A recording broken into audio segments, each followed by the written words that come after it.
We're back. I'm Dave Downson. Welcome back to Grip Tips. Today we're going to be taking a look at a bunch of accessories that Aputure just released. So per usual, let's get into it. First, we have the F10 Barndoors and F10 Fresnel, which can be mounted to the front of the 600D via s-bowens mount, where you now have the ability to spot and flood the light.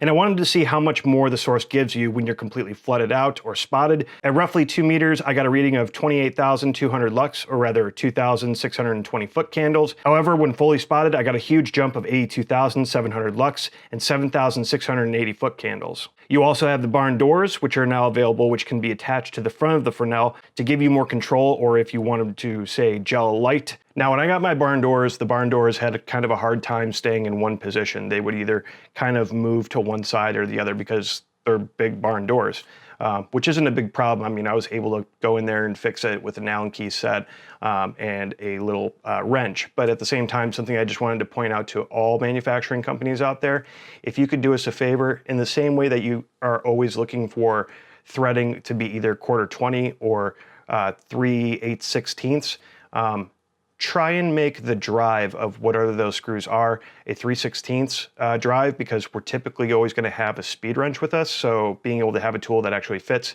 as you can see here, this one doesn't, but it is something that I just wanted to kind of point out to the manufacturers. If you can kind of make that more of the standard for most of the screws that we're using, much appreciated. Although it doesn't really matter. I can still pull out an Allen key set and a wrench like I did here, but just kind of something to note. Moving on, the 600D wasn't the only thing to get a set of Barndoors. Their Nova P300C also now has Barndoors available, and it came in this little bag which can hang on the back of the case, just like the softbox attachment that they make.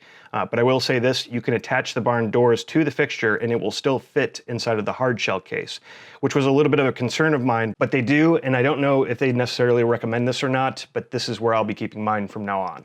I also really like this fabric that they added to get rid of the spill sneaking out of the sides of the Barndoors. That's going to cut down on using black wrap. It's also attached with Velcro, so if I wanted to remove it, I can just pull it off. Really love that they thought to add this little feature. Last but not least, they have the 2-bay battery power station that they're also releasing, which comes with a 10-foot 3-pin XLR and a 1-foot 3-pin to 4-pin XLR. Now, why is that? Because the Nova takes a 4-pin XLR on the back when you're using DC power, which means you now have the ability to power the Nova off the batteries, whether that's a V-mount or gold mount style. The battery station can also be attached directly to the Nova, as they've attached the lightning bolt plate on the back of the battery power station. And since I know a lot of people are going to ask, yes, you can use this battery power station with the Amaran 100D, 200D, 100X, and 200X lights. For example, here with the 200D, the only difference is you only need to use the 3-pin XLR to do so. Now the prices for these goodies are $179 for the 2-bay battery power station, $169 for the Nova P300C Barndoors, $219 for the F10 Fresnel, and $129 for the F10 Barndoors. So yeah, kind of a quick episode today, but then again, I'm not walking you through the interface of a ballast. I'm not hooking up a bunch of cables. These are just simple accessories that Aputure has finally pushed out there with the rest of the world of tools that they have. I'm also not walking you through the Citus app or any app today, but these are really great accessories, and Aputure, thank you so much for sending them to me. I really appreciate it, and sadly, that is all that I have for you guys today. If you like today's episode, please let me know in the comment section below. We'll see you on the next one. Did I point?